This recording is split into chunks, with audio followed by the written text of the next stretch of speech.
Bismillahirrahmanirrahim. Assalamualaikum warahmatullahi wabarakatuh. Alhamdulillah la haula wala quwata illa billahil aliyil azim. So good evening everyone. How are you today? I hope that you are all are fine and alhamdulillah me too. I am very grateful too. All right, so today we are going to have meeting 12 which actually you can download all of the material in ruang materi in ruang diskusi my best.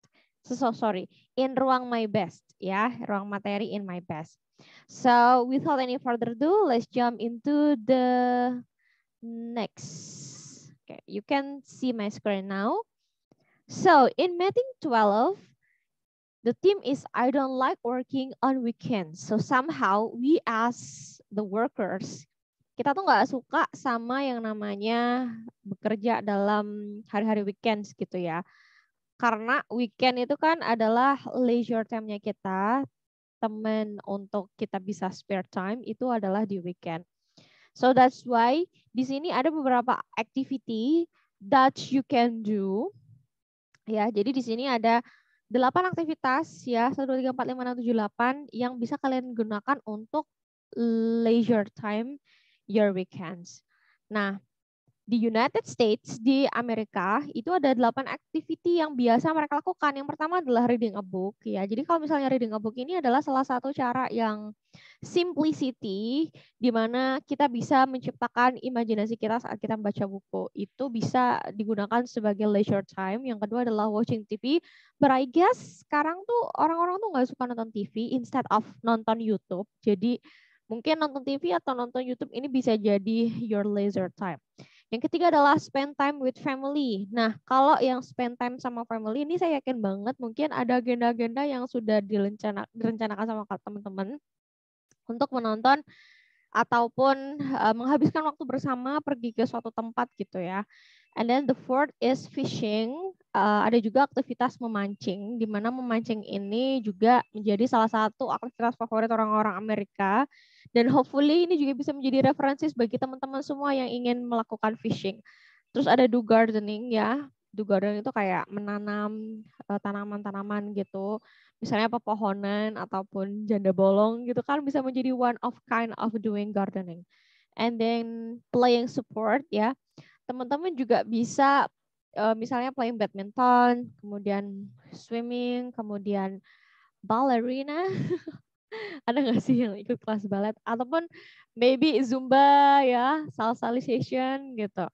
Terus go to the movies. Ataupun bisa saja nih weekendnya dihabiskan untuk menonton movie yang sekarang masih hits itu adalah Tom Cruise ya. Tom Cruise judulnya tuh Top Gun ya. Teman-teman mungkin bisa nonton itu ya. I recommend you. Dan yang terakhir adalah spend time with friends. Ini teman-teman bisa pilih aktivitas ini untuk nongki-nongki. Yeah, that's all the activity that actually United States people do. Dan ini juga bisa kita lakukan ya. Sekarang kita membahas tentang passage-nya, teks passage-nya. Find the job that's right for you. Temukan pekerjaan yang sesuai dengan kamu.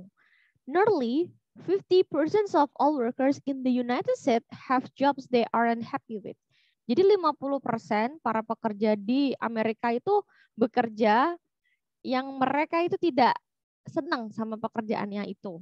Dan don't let this happen to you.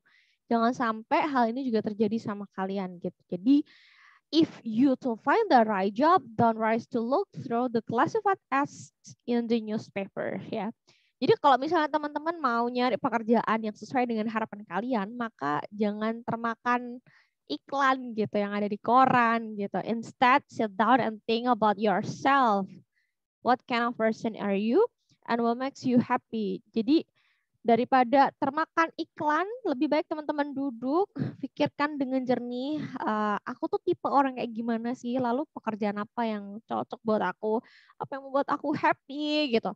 Teman-teman bisa mencari hal itu, renungkanlah, dan kalau misalnya sudah nih, dan bingung tipe-tipe apa sih yang sebenarnya aku punya gitu kan. According to the psychologist John Holland, there are 6 types of personalities. Jadi menurut psikologi namanya John Holland, dia tuh membagikan ada 6 tipe kepribadian seseorang. Nobody is just one personality type, but most people are mainly one type. Jadi memang orang-orang itu personalitinya, kepribadian itu nggak cuma satu, biasanya bisa 2 ataupun 3 gitu ya. Kemudian tapi sesungguhnya seseorang itu pasti punya satu tipe aja gitu. Nanti saya jelaskan for more. For each type, there are certain jobs that might be right and others that are probably wrong. Jadi ada beberapa job yang mungkin sesuai dengan tipenya ataupun malah bahkan nggak sesuai gitu. Considering your personality type can help you make the right job decisions. Jadi mempertimbangkan tipe kepribadian untuk mendapatkan job sesuai dengan keinginan kalian itu akan membuat kalian lebih baik gitu. Here are 6 types of personalities by John Holland. Di sini ada beberapa tipe-tipe kepribadian yang teman-teman bisa ambil.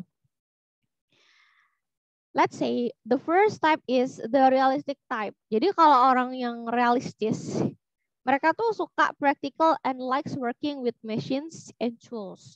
Orang yang realistis itu cenderung mereka tuh tipe pekerjaannya tuh suka yang praktek, kemudian mereka juga suka berkecimpung dengan mesin dan juga peralatan-peralatan lainnya.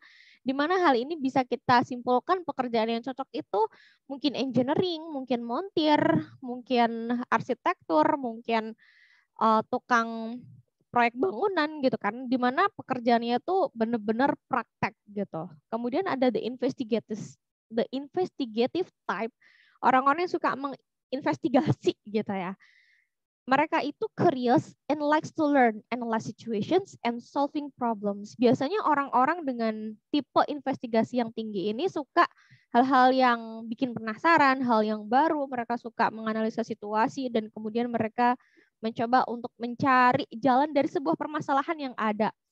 Maka investigative type ini yang cocok untuk jobnya itu bisa jurnalis, bisa juga researcher, bisa juga orang yang kerja di laboratorium gitu kan, misalnya menemukan sesuatu dan harus dipecahkan di lab gitu.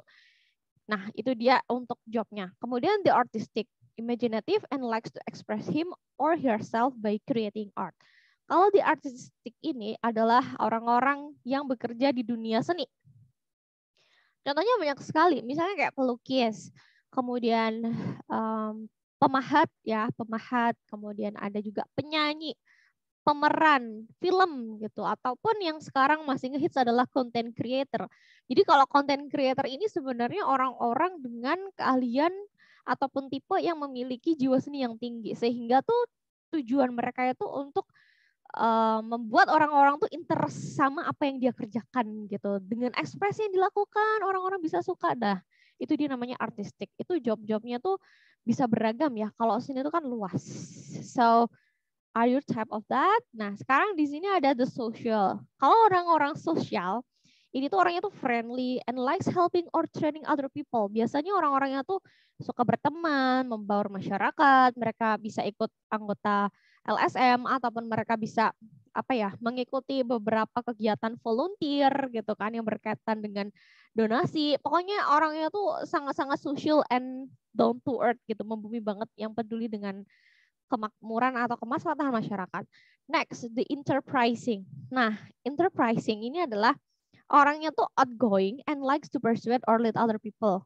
Enterprising ini merupakan personalities dari diri saya. Jadi saya tuh memang suka orangnya tuh mindful, kemudian suka membaur ya.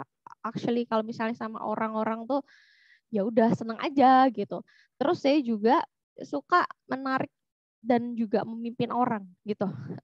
So that's why I am the part of enterprising type. Contohnya gini nih, waktu sama saya S1, saya beberapa kali menjadi ketua gitu kan, ketua KKN, tapi bukan di Desa Penari loh. Kemudian ada juga ketua organisasi juga, kemudian ketua PPL ya, praktik kerja lapangan, itu ada beberapa kepala yang harus saya jaga. Jadi saya bisa menjadi leader di sana, itu adalah salah satu contoh untuk menjadi enterprising. Kalau ini contoh jobnya banyak sekali, misalnya kayak guru, dosen, ataupun manager, director gitu-gitu, yang lebih ke arah leadership. Next, the conventional. Nah, orang-orang conven ini lebih careful, likes to follow routines and keep track of details. Jadi orang-orang yang conven itu biasanya orang itu cenderung hati-hati. Kemudian mereka suka mengikuti rutinitas yang continuing gitu, yang berkelanjutan. Terus mereka juga suka keep track of details tuh, orang-orang itu detail. Biasanya orang-orang kayak gini tuh orang-orang yang pegawai negeri kayak gitu kan. Mereka melakukan aktivitas yang sama tapi walaupun tracknya itu sama, tetap nanti ada output atau hasilnya gitu. Biasanya job yang cocok dengan orang-orang yang confident itu adalah PNS. So what personality do you think you are? Di sini ya teman-teman, saya memberikan satu job, di mana jobnya itu adalah silahkan nanti akses padlet.com /Putri_Erito/ ini. Nanti diklik aja, habis itu teman-teman akan menuju ke laman Padlet ini. Di laman Padlet ini, please describe yourself and your hobby here. Means nanti teman-teman bisa dari tipe yang sudah saya jelaskan tadi, bisa dipilih salah satu nih, kira-kira saya tuh tipe yang mana sih gitu kan. Di plus aja ya, ditambahkan di sini, terus tambahkan foto kalian. Alright, nah di sini saya akan memberikan contoh untuk fotonya, mungkin akan saya ambil yang ini dia. Oke, wait for a moment. Jadi di subjeknya ini bisa teman-teman tulis nama, misalnya namanya siapa ya? Mulan Putranti. Wah, nama siapa tuh? Terus tulis aja NIM-nya 7896789, nah kayak gitu. Terus kampusnya misalnya Bekasi. Di sini kenalin aja diri kalian ya. Ini sudah ada contohnya sebenarnya, tapi saya contoh typing di sini.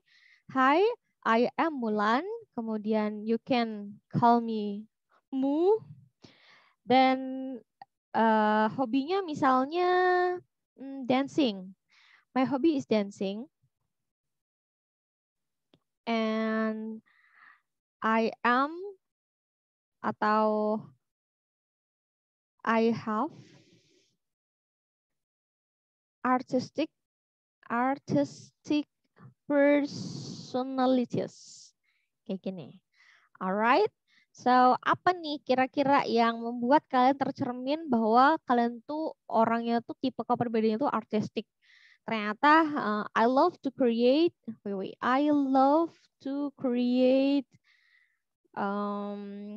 art project.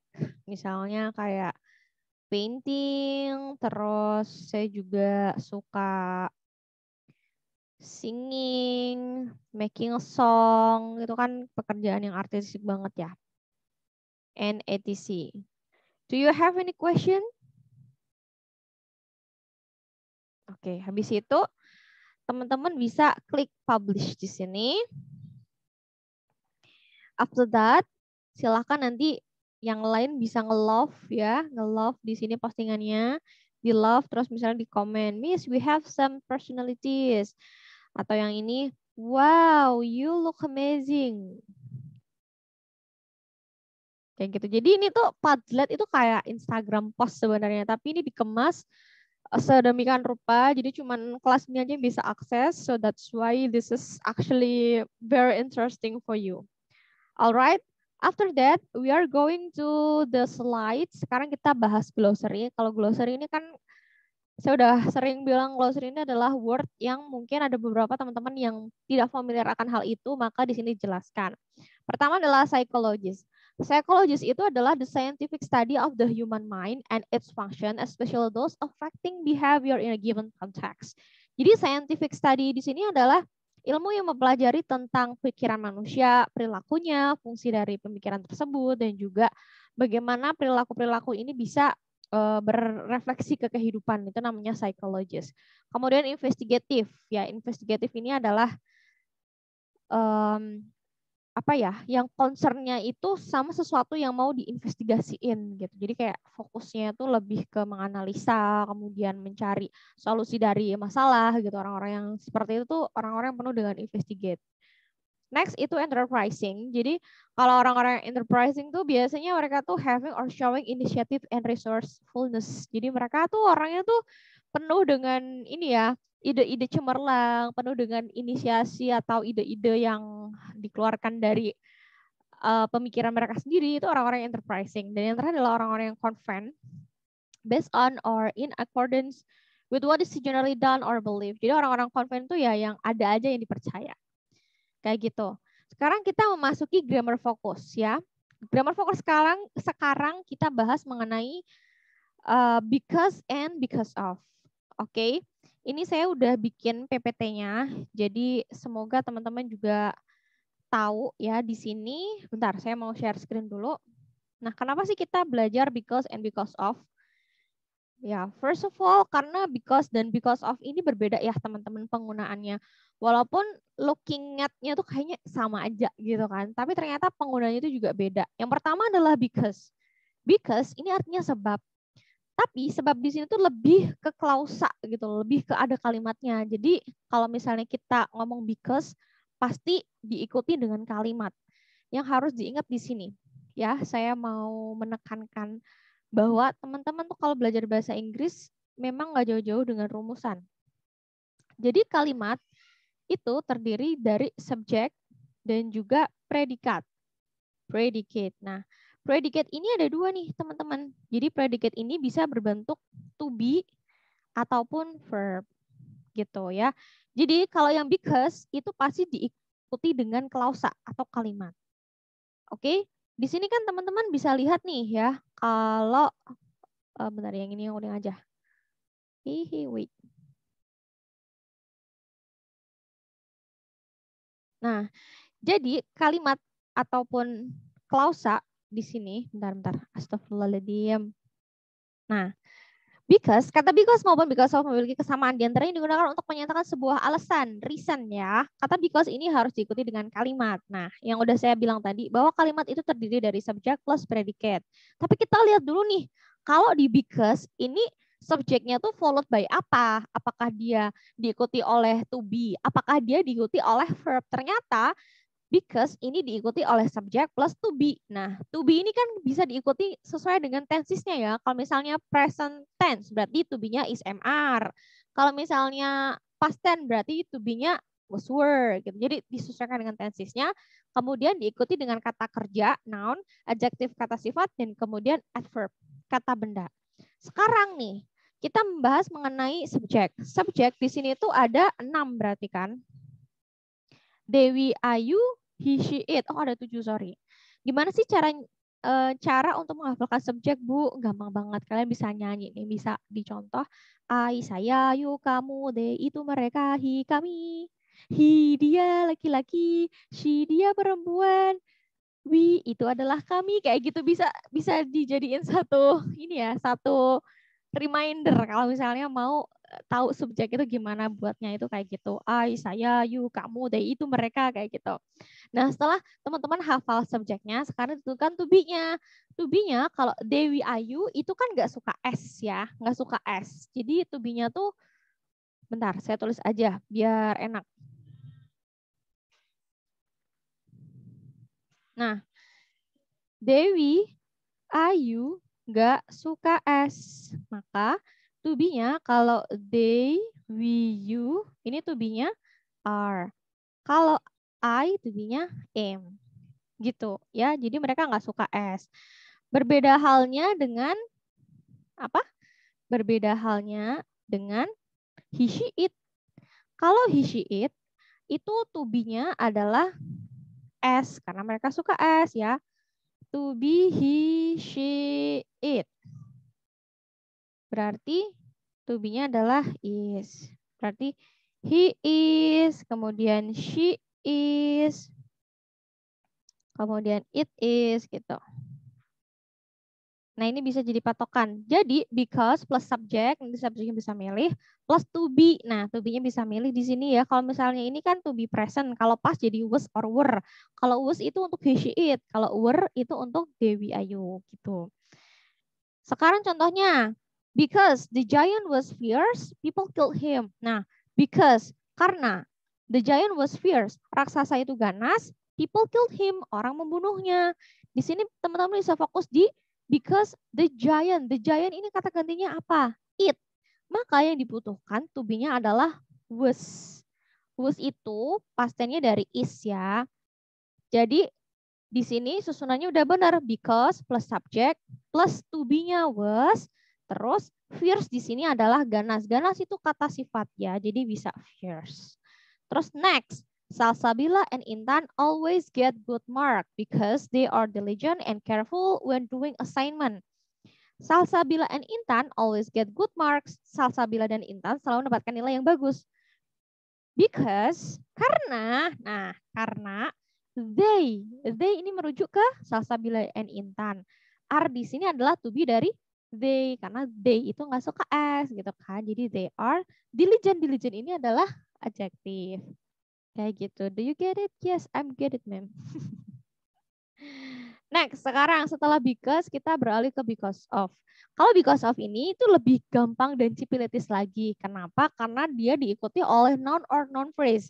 Jadi dia nggak butuh subjek dan juga verb, tetapi dia butuhnya tuh kata benda gitu. Nah, noun phrase itu adalah susunan dari kata benda. Biar teman-teman ingat ya. Jadi noun phrase itu artinya susunan kata benda. Nah, because of the thick fog, ya kan? The thick fog ini adalah kata benda. Dia tuh pokoknya thick fog itu kan kabut yang tebal. Nah, kabut yang tebal itu merupakan kata benda. The school was forced to be closed. Ini kan kalimat yang selanjutnya ya. Jadi kalau berdasarkan rumus sudah benar nih, because of plus noun or noun phrase. Nah, sekarang I am here because of you. Jadi titik sampai situ aja, nggak usah dikasih verb, nggak usah dikasih to be, karena because of ini hanya di follow oleh noun atau noun phrase. I'm here because of you. Saya di sini karena kamu. Kamu di sini adalah sebagai kata benda. Next, my sister was crying because of her bad score in math. Adik saya nangis karena nilai matematikanya jelek. Nah, because of her bad score in math ini merupakan noun phrase. Ini satu kesatuan ya. Ini nggak ada to be, nggak ada verb karena dia benar-benar susunan kata benda doang. Alright, jadi perbedaannya itu kalau yang because plus subject plus to be, kalau yang because of hanya menggunakan noun atau noun phrase tanpa adanya to be ataupun verb gitu. Paham ya? Ini contohnya. Nih, pertama nih misalnya because plus subject plus be or noun adjective or adverb. Saya beri contoh di sini. I like my husband because he is diligent. Actually, yes. Saya suka suami saya karena dia tuh rajin. He, subject, is to be, diligent, adjective. Gitu. Next, because of noun or noun phrase. I cannot come to your home because of rain. Rain ini adalah kata benda gitu. Jadi yang because itu plus subject plus to be, yang because of itu plus noun. Gampangnya cipilitis ya, teman-teman silakan habis ini membuat kalimat di ruang diskusi 12. So I'm waiting for your sentences, alright? After that, we back to the slide. Setelah itu kita udah bahas yang ini. Exercise ini silahkan teman-teman kerjakan di tugas pertemuan ke-12 dengan exercise yang di bawahnya. Jadi ada 2 exercise. Yang pertama pilihan ganda, yang kedua adalah mengisi ini. Ini juga sangat-sangat gampang sekali dan cipilitis nih. Saya berikan contoh nomor 1. Laila left early. Nah, di sini ada she was. Nah, udah kelihatan banget subject to be, berarti pakainya because. Yang kedua, the meeting was postponed ya. Coba lihat kalimat setelahnya itu apakah dia benar-benar bentuknya kalimat subject plus verb atau cuma noun phrase. Ternyata kalimatnya the bad weather. Nah, ini bukan kalimat nih, ternyata ini adalah bentuk noun phrase. Maka jawabannya because of gitu. Sangat-sangat cipilitis kan? Ya, of course. Silakan dilanjutkan di tugas pertemuan ke-12. Alright guys, that's all my explanation. Hopefully that you are understanding about my explanation. If you have any questions, just drop your question in discussion and we can discuss it together.